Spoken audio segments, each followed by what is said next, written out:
सास बहू की कहानी। ही विभा को कपड़े धोने का बड़ा शौक था। कभी नल के नीचे तो कभी तालाब के पास। अरे मेरी नीली वाली लुंगी नहीं दिख रही है। विभा की अम्मा कहाँ रखी है लुंगी?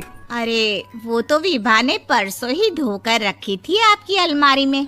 देखो वहीं होगी। वो ना मैंने आज धो दी, मुझे लगा कि गंदी हो गई होगी। अरे कैसे गंदी हो गई थी? उसे तो मैंने पहना भी नहीं। हे भगवान, इस लड़की के कपड़े धोने की आदत से परेशान हो गया हूँ मैं। जितना तो घर में राशन नहीं आता उससे कहीं ज्यादा डिटर्जेंट पाउडर का खर्चा है। इसकी शादी करवा दो, शादी।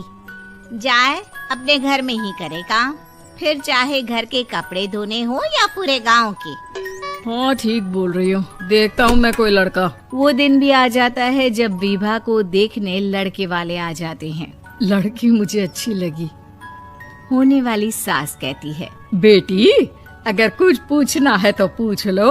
वैसे तो हमारी लड़की बहुत ही शर्मीली है, जो बोल दो वो मान लेती है, इसे क्या पूछना होगा। अरे कैसी बात कर रही हो माँ, मुझे इन लोगों के घर रहना है, सवाल तो कई है। हाँ हाँ बेटा पूछ लो ना, क्या पूछना है। आप लोगों के घर कपड़े कौन धोता है? सास का मुंह बन जाता है। देखो अगर तुम ये कहना चाहती हो कि तुम्हें कपड़े धोने नहीं आते तो सुन लो, कपड़े मैं ही धोती हूँ, लेकिन तुम्हारे आ जाने के बाद मैं रुमाल तक नहीं धोऊंगी।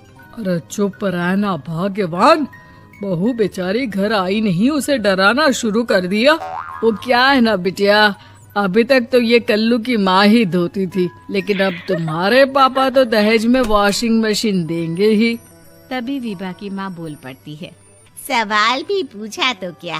वैसे भाई साहब, मशीन की तो फिर भी कपड़े धोने की कैपेसिटी होती है। मतलब जो बिटिया दे रहे हैं ना विभा, इसे कपड़े धोने का बहुत शौक है। ये आप लोगों के क्या, आस पड़ोस गांव मोहल्ले सबके कपड़े धो दे और उफ तक ना करे। बाहर देखा नहीं आपने कितने कपड़े सूख रहे हैं? सब हमारी बिटिया ने ही तो धोए हैं। बस भी करो ना माँ, शर्म आ रही इतनी तारीफ सुनकर। और तो और एक दाग निकाल कर दिखाओ तो मान जाऊँ। हाँ अच्छा माफ करना बेटा, मैंने गलत समझा। हमें तो रिश्ता बहुत पसंद है। और ऐसे जुड़ जाता है रिश्ता कपड़े धोने का शौक रखने वाली विभा का। उसकी शादी हो जाती है कोयला फैक्ट्री में काम करने वाले कल्लू के साथ। शादी के बाद अचानक विभा चिल्लाती हुई सास के पास आती है, सासू माँ, अरे सासू माँ कहाँ है आप? ये तो धोखा है, धोखा दिया आप लोगों ने मुझे। इस ससुर के चक्कर के बारे में पता चल गया। अरे तो उसमें तुझे क्यों धोखा मिला है? अरे नल में पानी नहीं आता, कपड़े कैसे कब धुलेंगे? अच्छा तू पानी नहीं आ रहा उसकी बात कर रही है। तो आपने क्या सोचा? कुछ नहीं। अच्छा तेरी माँ ने कहा था कि कपड़े धोने का शौक है, तुझे याद आया मुझे।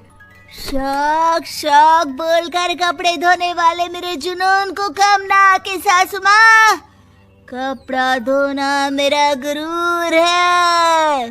तभी पति भी वहाँ आ जाता है। अभी मैंने इसे सनी देओल की फिल्म दिखाई है, उसी के डायलॉग मार रही है माँ। अच्छा सुन, साफ साफ बता रही हूँ, पानी सुबह 4 से 6 और शाम को 10 से 12 आता है, समझी?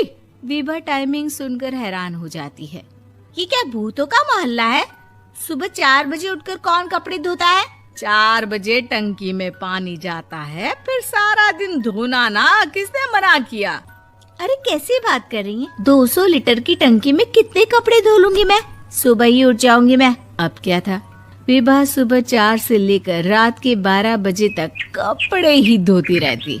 एक रोज सास पड़ोस से निकलकर कहीं जा रही होती है कि साथ वाली कहती है, हाँ कल्लू की माँ, जरा ये बताओ कि 2 साड़ी है, 2 ब्लाउज और एक पेटीकोट और एक नाड़े वाला लंबा कच्छा। हाँ तो? अरे तो क्या, कितना लोगी धुलाई ये बताओ। धोबन दिख रहे हैं हम क्या? हमारे पति सरकारी नौकरी से अभी रिटायर हुए हैं और बेटा सुपरवाइजर है कोयला फैक्ट्री में। धोबन समझ रखा है हमें। हाय रे कल्लू की अम्मा, माफ कर दो।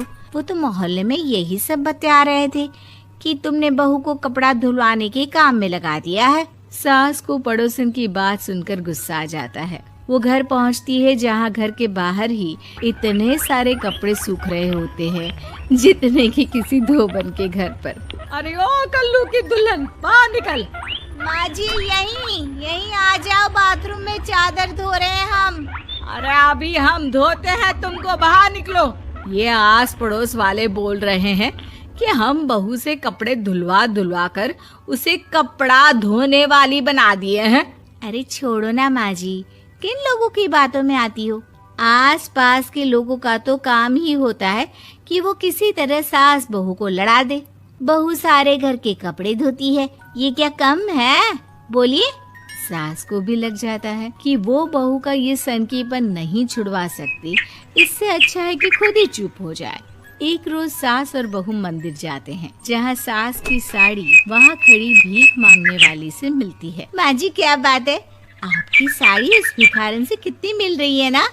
हाँ देखो तो दोनों की साड़ी मिल रही है। क्या बात है कल्लू की अम्मा, तुम खुद को तो अफसर की बीवी बताती हो और ऐसी सिंपल सी प्लेन साड़ी पहनकर घूमती हो। सिंपल और प्लेन नहीं है ये साड़ी। तो क्या सोने के धागे से फूल बने हैं? कुछ भी सासू माँ, कुछ भी। हाँ बने थे इस साड़ी में सोने के धागे से फूल। मेरे पति लेकर आए थे मद्रास से स्पेशली मेरे लिए 10,000 की। ताहे भाई साहब इस भिखारन के लिए भी सेम टू सेम साड़ी लेकर आए होंगे 10,000 की। सास उस वक्त तो कुछ नहीं कहती, लेकिन बहू के साथ घर आती है और अलमारी से एल्बम निकाल कर लाती है। ये साड़ी देख रही है, ये वही साड़ी है जिसे मैंने अभी पहना था। इस साड़ी में ये जो चमकदार फूल दिख रहे हैं ना, ये सोने के धागों से काढ़े गए हैं। लेकिन तू लोकल वॉशिंग मशीन ब्रश से घिस घिस कर सारे फूलों को निकाल कर साड़ी प्लेन कर दी। मुझे माफ कर दीजिए सासू माँ। और तो और, जब मैंने तुझे तेरी गलती के लिए कुछ नहीं कहा, लेकिन तूने तो सबके सामने मेरा मजाक ही बना दिया। क्यों? बहू को समझ में आ जाता है कि अब से उसका कपड़े धोना बंद।